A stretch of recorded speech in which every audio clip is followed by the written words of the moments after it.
इनके लिए आता है और तुमने इन्हें कुत्ता समझा, तुमने इन्हें जलील समझा, तुमने इन्हें तोकोड़ी का समझा।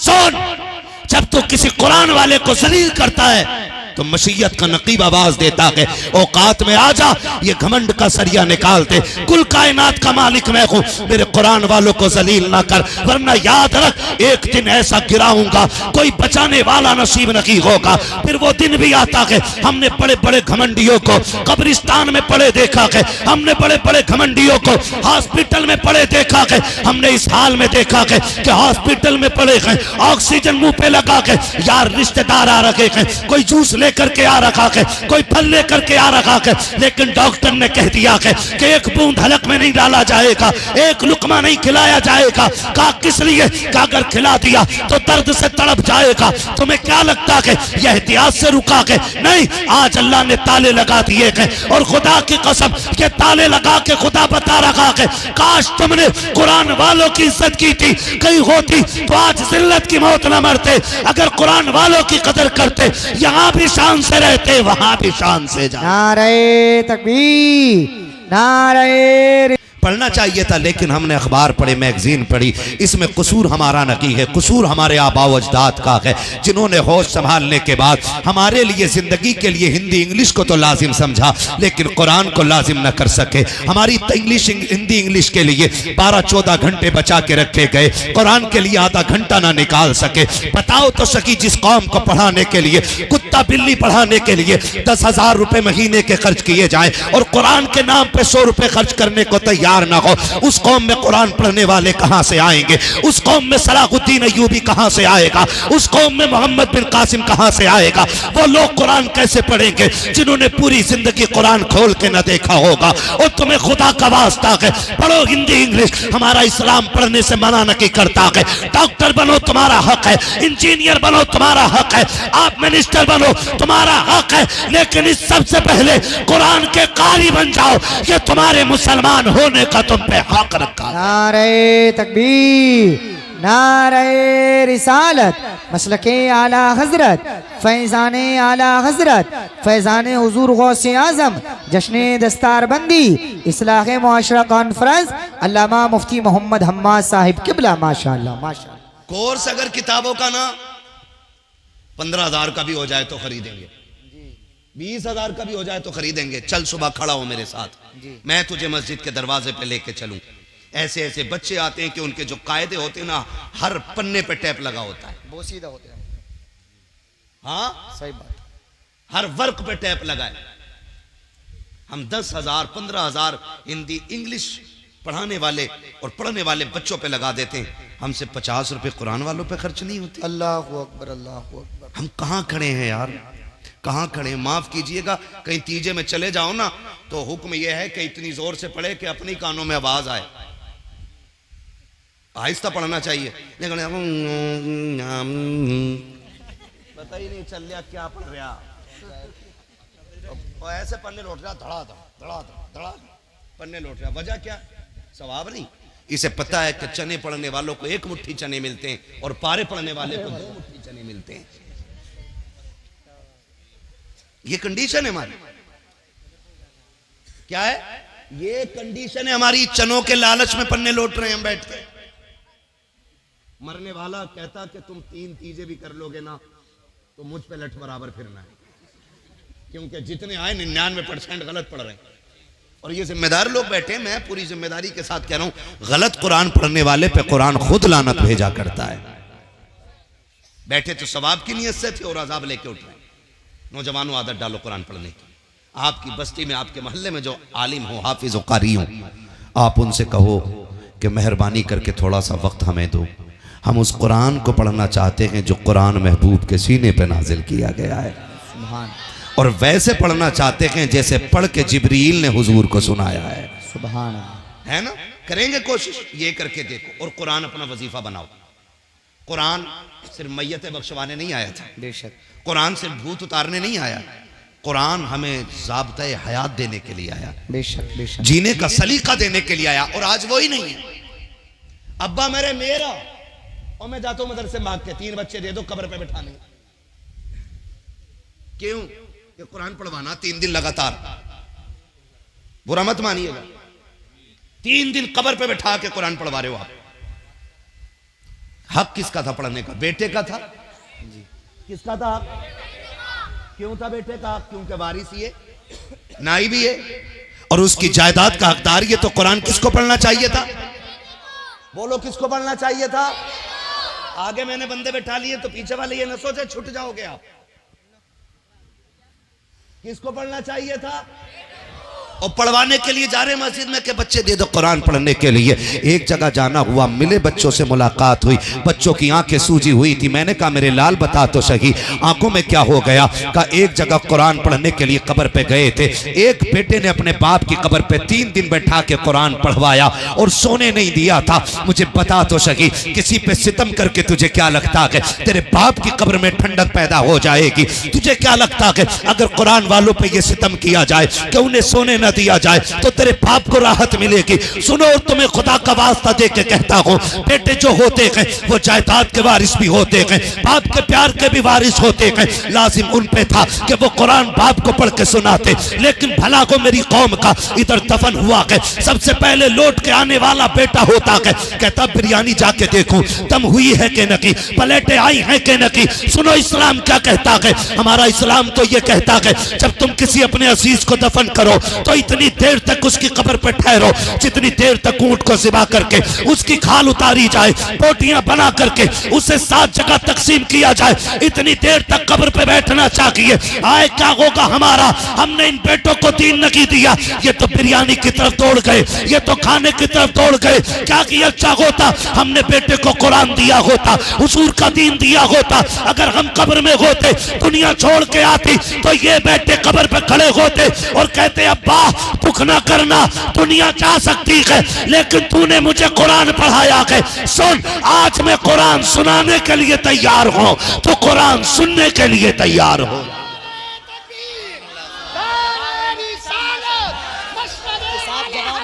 वाह वाह वाह, मुफ्ती साहब जवाब नहीं है माशाल्लाह माशाल्लाह।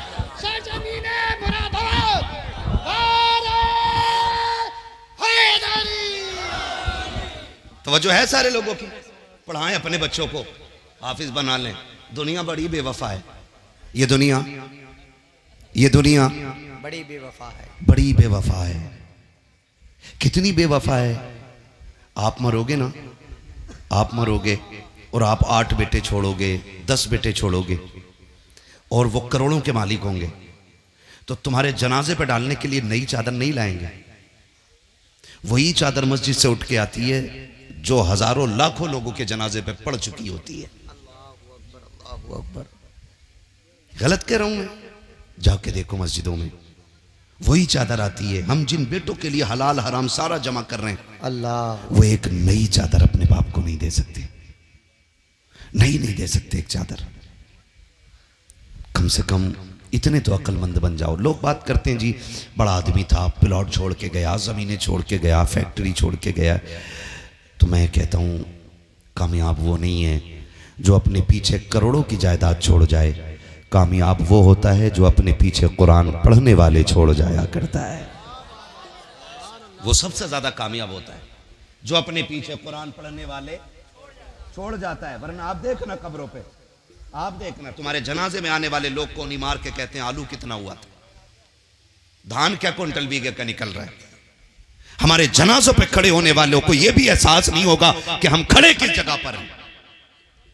कम से कम ऐसी औलाद छोड़ दो कि जब दुनिया मिट्टी डाल के लौट आए ना तो वो कब्र पे बैठ जाए। और मैं एक बात कहता हूं, जरूरी नहीं है कि मौत बुढ़ापे में आए, जरूरी है ये मौत बुढ़ापे में आए?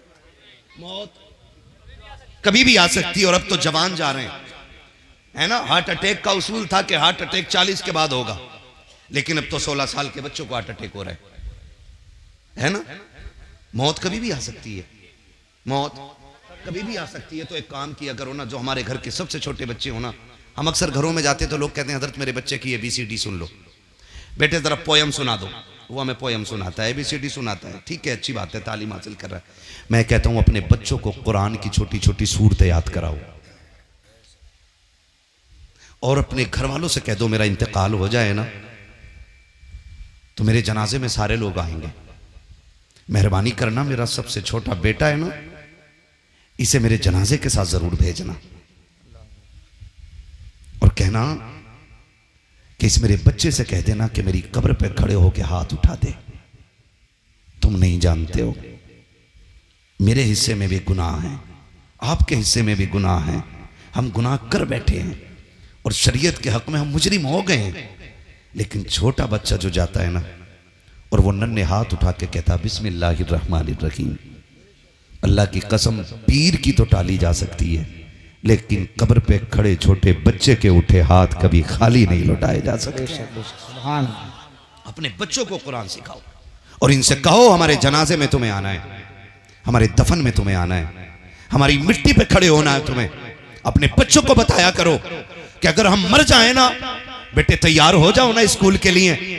इधर अगर नाश्ते में देरी हो ना तो सुनो तुम्हारा नाश्ता मक्खन पराठे से होगा, मेरा नाश्ता कुरान की 2 आयतों से हो जाएगा। 2 मिनट के लिए मेरी कब्र पे आना, सूरह इखलास सुना के चले जाना, सूरह कौसर सुना के चले जाना, कुछ ना हो तो मेरे आका पे दरूद पढ़ के सुना के चले जाना। तुम मक्खन पराठे खाओगे तो तुम्हारी सेहत अच्छी हो जाएगी, तुम मुझे कुरान पढ़ के सुनाओगे मेरी कब्र अच्छी बना दी जाएगी। ये इतनी बड़ी चीज है कुरान की दौलत। और हमने क्या, अरे बुला लेंगे किसी को भी, आ जाएगा कोई भी नमाज जनाजा पढ़ाने के लिए। हाँ हाँ मिल जाते हैं जनाजा पढ़ाने वाले, मुझे बुला लेना, मैं भी कहूंगा हाँ भाई हाजी इरशाद साहब ने और हमारे मौलाना शाह आलम साहब ने इन्होंने जलसे में बुलाया था, बड़े अच्छे लोग थे, चलो इनके यहाँ किसी का इंतकाल है जनाजा पढ़ लें। हम आए, हाथ बांधा, अल्लाहु अकबर, नियत करी, चले गए पढ़ा के। ठीक है ना, मुझे सच्ची बता, तेरे मरने का एहसास मेरे सीने में उतना ही होगा कि जितना तेरे बाप या तेरे बेटे के सीने में होगा? हो सकता है उतना नहीं ना, क्योंकि जमीन उतनी ही गर्म होती है जितनी पे आग जलती है, उतनी जमीन गर्म होती है। क्या की अच्छा हो कि जनाजे में तू लेटा हो, मुसल्ले पे तेरा बेटा खड़ा हो। कितनी खुशनसीबी होगी कि जनाजे पे बेटा लेटा हो, मुसल्ले पे बाप खड़ा हो। फिर सिर्फ नमाज जनाजा नहीं होनी है, फिर आंखें भी बरसेंगी, आंसू भी गिरेंगे।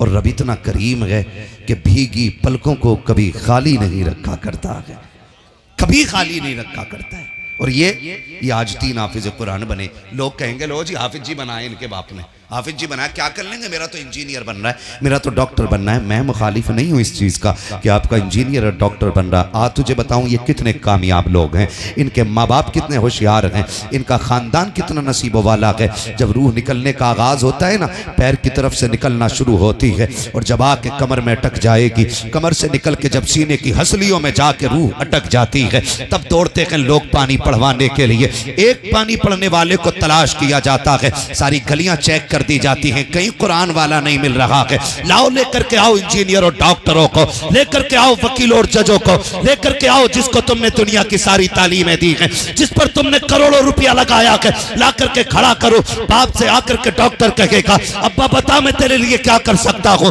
बाप गर्दन हिला के कह देगा बेटे अब तेरी कोई दवा मेरे काम की नहीं रह गई है। हाँ हाँ मैंने करोड़ों लगा करके तुझे डॉक्टर बनाया था, लेकिन आज तेरा कोई सिर्फ मेरे काम का नहीं है। फिर बढ़ाओ वकील को आगे, अब्बा मुझ पे लाखों रुपये लगाए थे, बता कौन सा तुझे दुरुस्खा दूं, कहेगा तेरा भी काम कोर्ट में है, मेरे पास तेरा कोई काम नहीं है। लाओ इंजीनियर को, उसको भी रोक देगा बाप, बड़े बड़ों को लेकर के आ जाना, बाप सबको इनकार कर देगा। कहा बता क्या चाहता है, तब बाप रोक के कहता है आज लग रहा है कि मैंने सबसे बड़ी गलती की है, काश एक बेटे को कुरान वाला बना दिया होता, हाफिज कुरान वाला बना, हाफिज कुरान बनाता, क्या मिलता? तो वो रो के कहता है कम से कम बेबसी की मौत तो न मरता, मेरा बेटा कुरान पढ़ता, मैं मुस्कुराता हुआ जन्नत की तरफ रवाना हो जा। नारे तकबीर, नारे रिसालत, मसलके आला हजरत, फैज़ाने आला हजरत, फैज़ाने इल्मे दीन मुस्तफ़ा,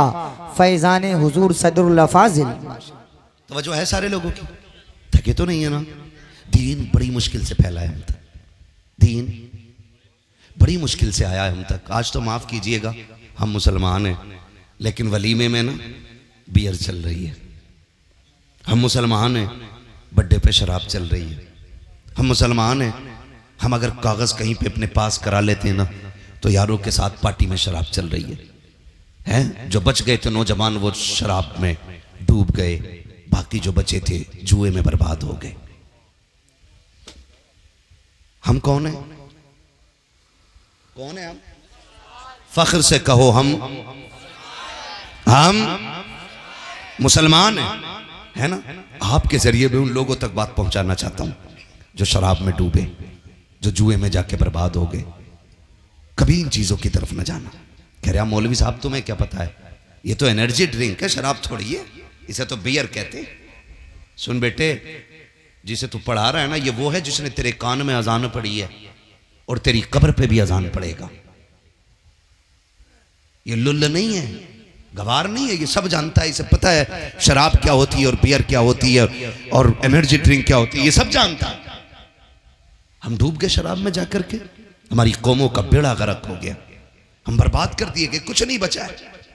अब जो बचे थे ना, उन्हें मोबाइलों की लत लग गई है, मोबाइलों की लत। माफ कीजिएगा, अब तो रील बनाने के चक्कर में ना दीन से भी लोग खेल देते, दीन के साथ खिलवाड़ कर देते। कब तक? सिर्फ रील रह जाएगी और कुछ नहीं रहना है। और जो रील कब्र में धोई जाएगी ना, वहां कोई बचाने वाला नसीब नहीं होना है। ये याद रखना मेरी बात। तवज्जो है सारे लोगों की? हम किधर जा रहे? रील बनाने के लिए। रील बनाने मर्द तो मर्द बेटियां उतर आई रील बनाने, बेटियां उतर आई रील बनाने के लिए। और अब्बा बड़े फख्र से कह रहा ना मेरी बेटी के 2.5 लाख फॉलोवर 1 मिलियन हो गए। मिलियन नहीं, ट्रिलियन भी हो जाए ना, तो तेरी औकात एक मिट्टी के ढेले बराबर नहीं है, कोई औकात नहीं है। हाँ, बुरा ना मानिएगा। अभी एक मीडिया की रील बनाने वाली बच्ची का इंतकाल हुआ, जानते हो, उसके कई लाख फॉलोवर थे, लेकिन उसकी लाश ना हॉस्पिटल के बाहर 3 दिन रखी रही थी। मुंह देखना तो बड़ी बात, अपने लोग उसे लेने के लिए नहीं आए थे। लानत हो ऐसी इज्जत पे जो हमारी दुनिया और आखिरत दोनों तबाह कर दे। और देख, अगर पता चल जाए कोई कुरान वाली का इंतकाल हो गया है, ऐसी बच्ची का इंतकाल हो गया है जिसकी तहज्जुद कज़ा नहीं हुई, खुदा की कसम हाजी भी बढ़ बढ़ के कंधा दे रहा है, नमाजी भी बढ़ बढ़ के कंधा दे रहा है, 5 वक्त का कुरान की तिलावत करने वाला नमाजों में वो भी बढ़ के कंधा दे रहा है। बता तो सकी क्या मिल गया के? का तुम नहीं जानते हो ये कनीज़े फातिमा ज़हरा जा रही है, इसके जनाजे को कंधा देने से हो सकता है काबे वाला भी राजी हो जाए, मदीने वाला भी राजी। नारे तकबीर, नारे रिसालत, मसलके आला हजरत, फैजाने आला हजरत, जश्ने दस्तार बंदी। माशाअल्लाह माशाअल्लाह। पौन घंटा हो चुका है, चलूं आगे और नहीं थके ना। दीन बड़ी मुश्किल से फैला है। आज तो माफ कीजिएगा, बुरा ना मानिएगा, बातें बहुत कड़वी हैं लेकिन सच्ची हैं। अगर मदरसे वाले किसी सेठ को फोन कर देना, साहब पिछले साल आपकी 2000 की रसीद थी, है ना, वो कह रहा तुम्हें बड़ी जल्दी है भाई, ले लियो, फिर ये कह के फोन काट दिया। फिर थोड़ी दिन के बाद गए दुकान पे, अगर कोई मदरसे वाला चला जाए ना तो दुकानदार मुंह फेर के खड़ा हो जाता है ऐसे ऐसे। धनिये वाले की इज्जत है उसकी नजर में, गरम मसाला लेने वाले की इज्जत है उसकी नजर में। हाँ भाई, 2 पैसे की चीज लेने वाले की इज्जत है, लेकिन कुरान वाले की इज्जत उसकी नजर में नहीं होती है जी। उसे मुंह फेर फेर के बात कर रहा है। वो कह रहा भाई साहब भाई साहब भाई साहब, ऐसा लग रहा है ये भीख मांगने आया खड़ा है। सुन, अल्लाह के अजाब से डर। रब देना जानता है ना, बेशक, तो रब लेना भी जानता है। अकड़ तो किसी को भी नहीं दिखानी चाहिए, खास करके कुरान वालों को, खास करके कुरान वालों को। ये इतने लोग बैठे, वो आए कि नहीं भाई जिनका मदरसा है? शान आलम साहब है ना। अच्छा ये बताओ, ये इतने लोग बैठे, इनमें से किसी को अपने बच्चों के लिए भीख मांगते देखा है किसी ने? बोलो, देखा है किसी ने? अपनी बीवी के लिए, अपने शौक के लिए? ये आपके और मेरे दरवाजे सिर्फ इसलिए आते हैं ताकि ये जो कुरान वाले पढ़ रहे हैं ना, इनकी खिदमत हो सके।